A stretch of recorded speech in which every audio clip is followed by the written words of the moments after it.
आज माननीय प्रधानमंत्री श्री नरेंद्र मोदी जी की अध्यक्षता में कैबिनेट में 4 बड़े फैसले लिए गए हैं। चारों आपके सामने हैं। 3 फैसले ऐसे हैं जो हमारे युवाओं के लिए नई अपॉर्चुनिटीज क्रिएट करते हैं। ELI, आप सबने PLI तो सुना है, DLI भी सुना है। यह है एम्प्लॉयमेंट लिंक्ड इंसेंटिव, ELI।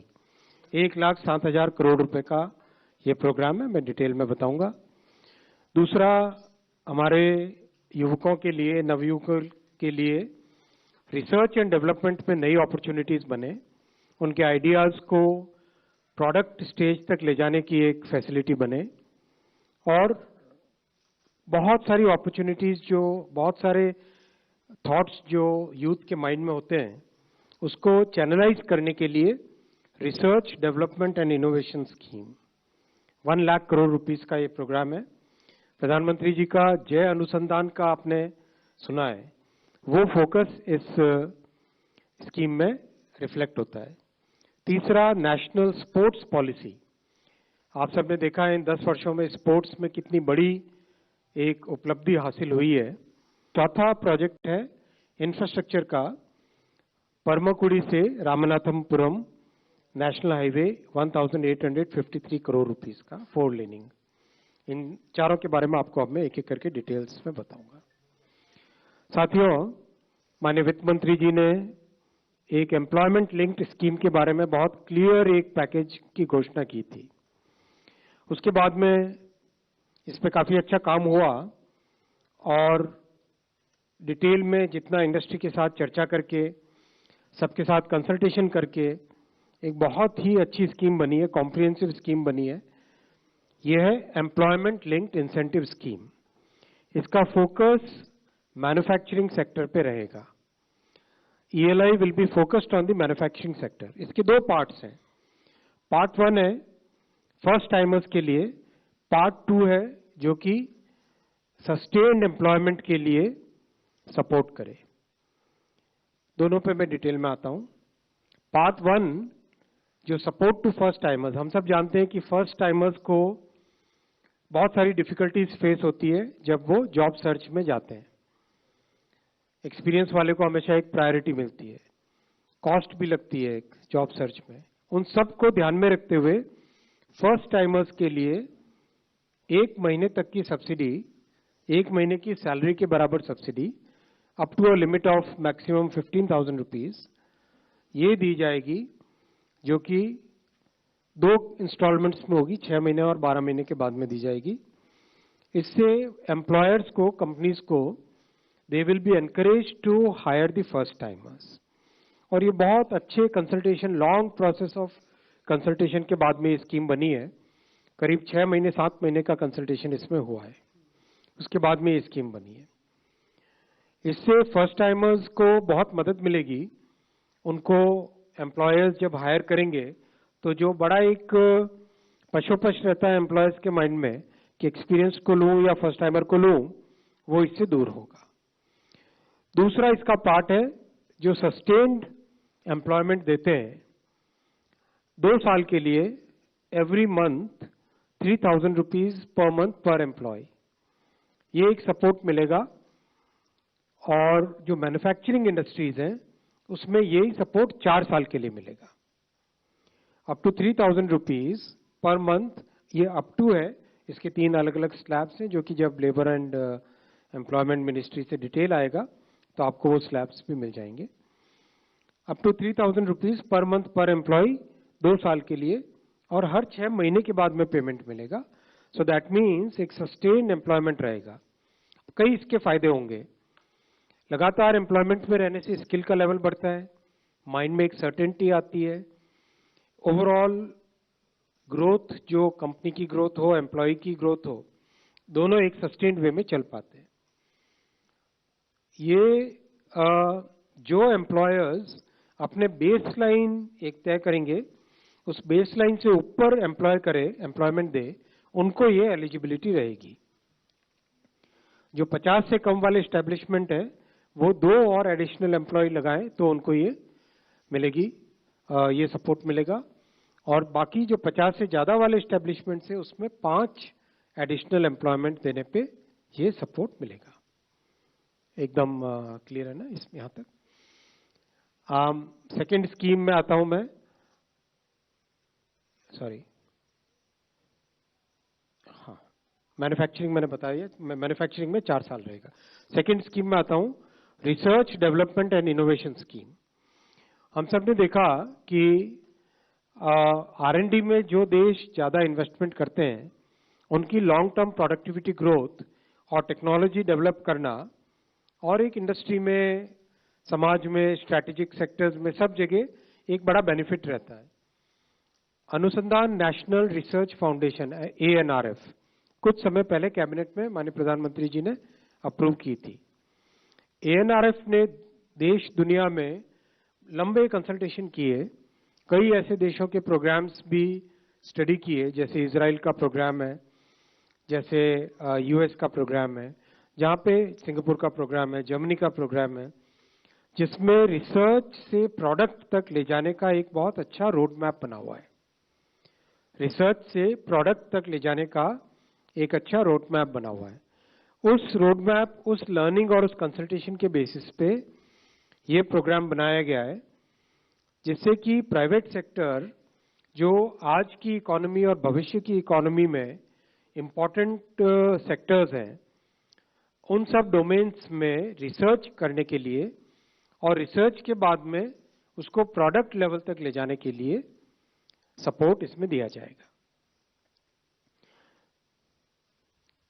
ये हमारे सनराइज और स्ट्रैटेजिक सेक्टर्स डिफाइन किए गए, energy security, energy transition, climate action, deep tech जिसमें robotics, space, quantum computing, AI और उसकी बहुत सारी एप्लीकेशंस, स्पेशली एग्रीकल्चर, हेल्थ और एजुकेशन में, biotech, bio manufacturing, synthetic bio, pharma, medical devices, फिर डिजिटल एग्रीकल्चर, डिजिटल इकोनॉमी के और भी बहुत सारे एस्पेक्ट्स, और जो स्ट्रैटेजिक रीजंस और इकोनॉमिक सिक्योरिटी के लिए, आत्मनिर्भर बनने के लिए जो टेक्नोलॉजीज चाहिए, वो सारे सेक्टर्स को इसमें इंक्लूड किया गया है। इसका स्ट्रक्चर इस तरह से होगा, गवर्नमेंट ऑफ इंडिया ने ANRF को फंड्स दिए, 1 लाख करोड़ रुपीस के फंड्स दिए। ये एक 50 ईयर इंटरेस्ट फ्री लोन है। ANRF का जो स्पेशल पर्पस फंड बनेगा, वो सेकेंड लेवल फंड मैनेजर्स को कंसेशनल रेट पे फंडिंग करेंगे। सेकेंड लेवल फंड मैनेजर्स में बहुत सारे हमारे जो अभी एग्जिस्टिंग फंड मैनेजर्स हैं, और इसके अलावा भी नए फंड मैनेजर्स जो डेवलप करेंगे, उन सबके पास ये फंड जाएगा। वो लोग नीचे प्रोजेक्ट को असेस करके, अप्रेज करके, उसकी वेटिंग करके, प्रोजेक्ट बाय प्रोजेक्ट सिलेक्शन करके आगे फंडिंग करेंगे। ये जो फंडिंग होगी वो सपोर्ट, इक्विटी और डेट दोनों तरह का होगा। जैसे VC फंडिंग होती है, वेंचर कैपिटल फंडिंग होती है, वैसे ही इसमें VC और डेट का कॉम्बिनेशन रहेगा। सारे सेक्टर्स जो स्पेसिफिकली डिफाइंड है, उन सेक्टर्स में ये फंडिंग जाएगी। बहुत अच्छा स्ट्रक्चर है ये, और ऐसा स्ट्रक्चर दुनिया में बहुत सारी जगह सक्सेसफुल हुआ है, और इंडस्ट्री के साथ डिटेल्ड डिस्कशन होने के बाद में ये स्ट्रक्चर बना है। गवर्नेंस के लिए बहुत एक ट्रांसपेरेंट मैकेनिज्म बनाया जाएगा। एक तो ANRF की गवर्निंग बॉडी रहेगी, उसकी एग्जीक्यूटिव काउंसिल रहेगी, ये ब्रॉड पॉलिसी डिसीजंस के लिए। उसके बाद में डे टू डे जो डिसीजंस होंगे वो एम्पावर्ड ग्रुप ऑफ सेक्रेटरीज, इसमें जिस सेक्टर का प्रोजेक्ट है उस सेक्टर के सेक्रेटरी भी शामिल होंगे। मान लो एनर्जी ट्रांजिशन का क्लाइमेट एक्शन से रिलेटेड है, तो उसमें MNRE के सेक्रेटरी शामिल होंगे। मान लो AI से रिलेटेड है, तो मेटी के सेक्रेटरी भी शामिल होंगे। मान लो बायो फार्मा है, तो उसमें हेल्थ सेक्रेटरी और फार्मास्यूटिकल के सेक्रेटरी भी उसमें रहेंगे। नीचे इन्वेस्टमेंट कमेटी बनेगी, जो कि जिस तरह से वेंचर कैपिटल इंडस्ट्री में इन्वेस्टमेंट कमेटी काम करती है प्रोजेक्ट को अप्रेज करने के लिए, वो उसी मेथड से काम करेगी। This is a very good, very transparent and a very detailed structure which is based on the consultations with industry consultations with many other governments who have done similar structures in the past. So I think this will be a path-breaking scheme which will really help our country develop many new technologies and take them to the product level. Third, आज का decision है वो है परमकुड़ी से रामनाथपुरम का national highway. ये 46 kilometre का national highway है। तमिलनाडु में आपको ध्यान होगा पंबन ब्रिज बना है, ये रामेश्वरम वाला हिस्सा। उसके साथ ही एक ऑलरेडी नेशनल हाईवे की 2 लेन रोड है, वो कनेक्ट करती है मदुराई को।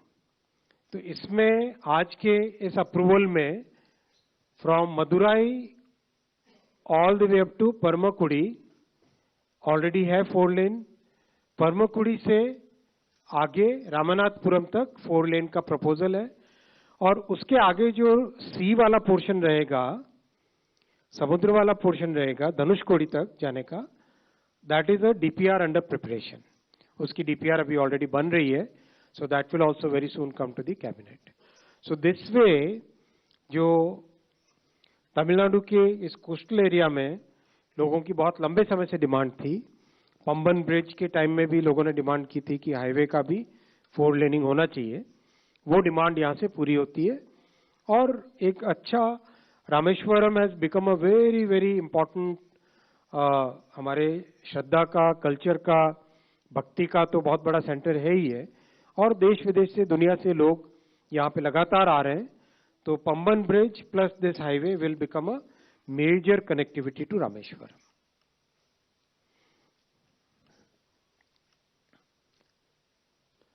मैं आता हूं चौथे प्रोजेक्ट पे, चौथे डिसीजन पे। साथियों, खेलो भारत नीति ये बहुत बड़ा आज का एक फैसला है जो देश के लिए एक नया रास्ता बनाने वाला है।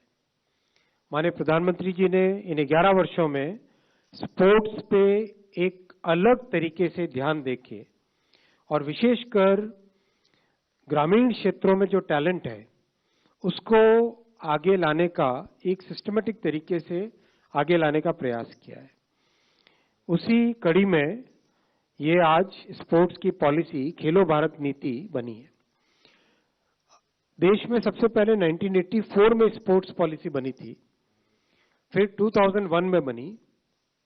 2001 का जो एक्सपीरियंस रहा पिछले 20 वर्षों का, और इन 10 वर्षों में जो सुधार हुए, उसके बेसिस पे 2025 में आज नई पॉलिसी बनी, अप्रूव हुई, जो कि स्पोर्ट्स के होलिस्टिक डेवलपमेंट के लिए काम में आएगी। हम सब जानते हैं कि हमारे सामने एक विकसित भारत का बड़ा एक गोल रखा हुआ है प्रधानमंत्री जी ने पूरे देश के सामने। इस विकसित भारत को इंक्लूसिव बनाना है, और इसके जितने भी आयाम हैं, चाहे एजुकेशन हो, चाहे स्पोर्ट्स हो, चाहे टेक्नोलॉजी हो, चाहे मैन्युफैक्चरिंग हो, चाहे स्टार्टअप इकोसिस्टम हो, एग्रीकल्चर हो, फार्मास्यूटिकल्स हो, हर क्षेत्र में नए इनिशिएटिव्स लिए जा रहे हैं। खेलो भारत नीति के मेजर ऑब्जेक्टिव रहेगा कैसे भारत 2047 तक टॉप 5 स्पोर्टिंग नेशंस में गिनती हो भारत की। ये इसका ओवरऑल एक बड़ा ऑब्जेक्टिव रहेगा। सेकंड रहेगा पीपल्स मूवमेंट बने, फिटनेस के साथ जुड़े, हमारे एजुकेशन पॉलिसी के साथ इसका अलाइनमेंट हो, इकोनॉमिक डेवलपमेंट के साथ जुड़े स्पोर्ट्स, सोशल डेवलपमेंट, समाज के सभी वर्गों का, इसमें सभी वर्गों को इससे लाभ मिले, इन सब को ध्यान में रखते हुए ये खेलो भारत नीति बनी है। इसका सबसे पहला कंटूर वो है कैसे हम देश को, देश के स्पोर्ट्स को, स्पोर्ट्स पर्सन्स को एक्सीलेंस में लाएं। और इसका बहुत अच्छा एक मेथोडिकल सिस्टम बनाया गया है। सबसे पहला इसका एलिमेंट है टैलेंट को आइडेंटिफाई करना, ग्रामीण क्षेत्रों में, रूरल एरियाज में, शहरों में, सब जगह टैलेंट को आइडेंटिफाई करना। सेकंड, टैलेंट को नर्चर करना, ट्रेनिंग के थ्रू, बेटर इंफ्रास्ट्रक्चर के थ्रू, फैसिलिटीज के थ्रू, कोचिंग के थ्रू एक प्रॉपर वे में साइंटिफिक तरीके से टैलेंट को नर्चर करना। तीसरा, कंटिन्यूसली अपॉर्चुनिटीज देना, उसके लिए एक लीग कल्चर बनेगा। ब्लॉक से लेके नेशनल लेवल तक, इंटरनेशनल लेवल तक हर एक स्पोर्ट में लीग्स बनाई जाएंगी। जैसे ऑलरेडी कई स्पोर्ट्स में, 13 स्पोर्ट्स में ऑलरेडी लीग्स है। लीग होने से लगातार खिलाड़ियों को कंपटीशन का हिस्सा बनने की अपॉर्चुनिटी मिलती है, पार्टिसिपेशन करने का मौका मिलता है। लगातार पार्टिसिपेशन करने से स्किल लेवल बढ़ता है, कॉम्पिटेंसी बढ़ती है और एक डेवलपमेंट ग्रोथ होती है। स्पोर्ट्स के पर्सन्स की एक रेपोजिटरी बनाई जाएगी और स्पोर्ट्स के इंफ्रास्ट्रक्चर की रेपोजिटरी बनेगी, कहां पे क्या जरूरत है। तो इस तरह से excellence right from talent identification से लेके नर्चरिंग तक, कोचिंग तक, इंफ्रास्ट्रक्चर लेने तक, स्पोर्ट्स साइकोलॉजी में ध्यान देकर एक प्रॉपर पूरा मेथोडिकल तरीके से एक्सीलेंस की तरफ पहुंचना, ये इसका पहला कंटूर है, पहला पिलर है। सेकंड पिलर है इकोनॉमिक डेवलपमेंट स्पोर्ट्स के माध्यम से।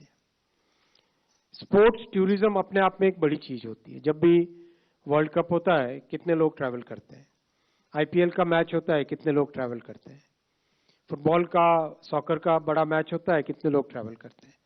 तो स्पोर्ट्स टूरिज्म हब भारत बने और जो स्पोर्ट्स के इक्विपमेंट जितने भी यूज होते हैं, इक्विपमेंट में बड़े इक्विपमेंट, कॉम्प्लेक्स इक्विपमेंट से लेके सिंपल जो स्पोर्ट्स के खेलने में उपयोग में आने वाले सामान है, उन सब की मैन्युफैक्चरिंग भारत में हो, आत्मनिर्भर भारत की फिलॉसफी के तहत। फिर इनोवेशन, कई नए तरह के एक्सपेरिमेंट्स होते हैं, इनोवेशन के लिए इंक्यूबेटर्स बने। चौथा, जो डाइवर्सिटी है हमारी भारत में, हर अलग अलग जगह अलग अलग तरह के फिजिकल और जियो फिजिकल पैरामीटर्स हैं। कहीं पे बीचीज है, कहीं पे पहाड़ है, कहीं पे डेजर्ट है, तो कहीं पे रिवर्स है। इन सब का उपयोग करके कैसे हम स्पोर्ट्स का डेवलपमेंट करें, वो भी इस नीति का हिस्सा रहेगा। तीसरा पिलर है इसका सोशल डेवलपमेंट। आप सब जानते हैं कि भारतीय जनता पार्टी मूल विचार है अंत्योदय का, सबको साथ लेके सबको आगे बढ़ाने का, और प्रधानमंत्री जी ने इसको सबका साथ सबका विकास के नाम से आगे लेके आए। तो इसमें इंक्लूसिव डेवलपमेंट हमारे लिए बहुत इंपॉर्टेंट रहेगा। जो इकोनॉमिकली वीकर सेक्शंस हैं, महिलाएं हैं, ट्राइबल है, इन सब के लिए स्पोर्ट्स की फैसिलिटीज डेवलप करनी। फिर इंडिजिनस स्पोर्ट्स, हमारे भारत के कई ऐसे पुराने प्राचीन समय से पॉपुलर स्पोर्ट्स हैं, उनको आगे लेके आना। फिर एक वायबल करियर बनाना स्पोर्ट्स को, और बहुत सारे वॉलंटियरिंग प्रोग्राम्स बनाना। चौथा, इसका नीति का चौथा पिलर है पीपल्स मूवमेंट बनाना स्पोर्ट्स को। किस तरह से जनता भागीदार बने, और इसमें हम सब भी भागीदार बन सकते हैं। अपने वजन को कम करें, चाहे 10,000 स्टेप्स डेली का एक टारगेट लेके चले, और वजन को कम, मैं किसी की तरफ देख नहीं रहा हूं फिर फिटनेस की रैंकिंग हो, फिटनेस की इंडेक्सिंग हो, स्कूल्स में, वर्क प्लेसेस में, सब जगह स्पोर्ट्स की फैसिलिटीज मैक्सिमम लोगों को मिले, एक्सेसिबल हो। Fitness programmes, yoga challenge, family sports weekends, एक तरीके से जैसा कई सोसाइटीज में देखा हमने कि स्पोर्ट्स एक जिंदगी का हिस्सा है, वैसा ही भारत में बनाने का इसमें प्रयास रहेगा इस नीति के तहत। फिफ्थ एंड फाइनल पिलर है नेशनल एजुकेशन पॉलिसी के साथ अलाइनमेंट। आप सब जानते हैं कि नेशनल एजुकेशन पॉलिसी एक पाथ ब्रेकिंग पॉलिसी है, जिससे देश के युवाओं के लिए कई नए तरह के अपॉर्चुनिटीज बन रही है। और एक पुराना जो ढांचा था जिसमें 3-4 स्ट्रीम्स के अंदर बंद के रहना पड़ता था, उससे बाहर निकलने का मौका है। तो स्पोर्ट्स को भी एनईपी से अलाइन करके किस तरह से स्कूल के करिकुलम में एजुकेशन का हिस्सा बन जाए स्पोर्ट्स, वो व्यवस्था भी इसमें रहेगी। इस पूरे पॉलिसी को इम्प्लीमेंट करने के लिए एक अच्छा फ्रेमवर्क बनाया गया है, जिसमें स्पोर्ट्स के गवर्नेंस से रिलेटेड, टेक्नोलॉजी यूज करने का और डेटा ड्रिवन मॉनिटरिंग और इम्प्लीमेंटेशन, और हर जगह पीपीपी सीएसआर का स्पोर्ट्स में इंक्लूड करना, जिससे कि सभी का पार्टिसिपेशन हो सके। इस पूरे प्रोसेस में बहुत बड़ा कंसल्टेशन प्रोसेस लगा है, और इसके आगे इम्प्लीमेंटेशन के दौरान भी कंसल्टेशन आगे होगा, और सारे के सारे मिनिस्ट्रीज, डिपार्टमेंट्स, राज्य सरकार सबको कंसल्ट करके होल ऑफ द गवर्नमेंट के अप्रोच के साथ इसको इम्प्लीमेंट करेंगे।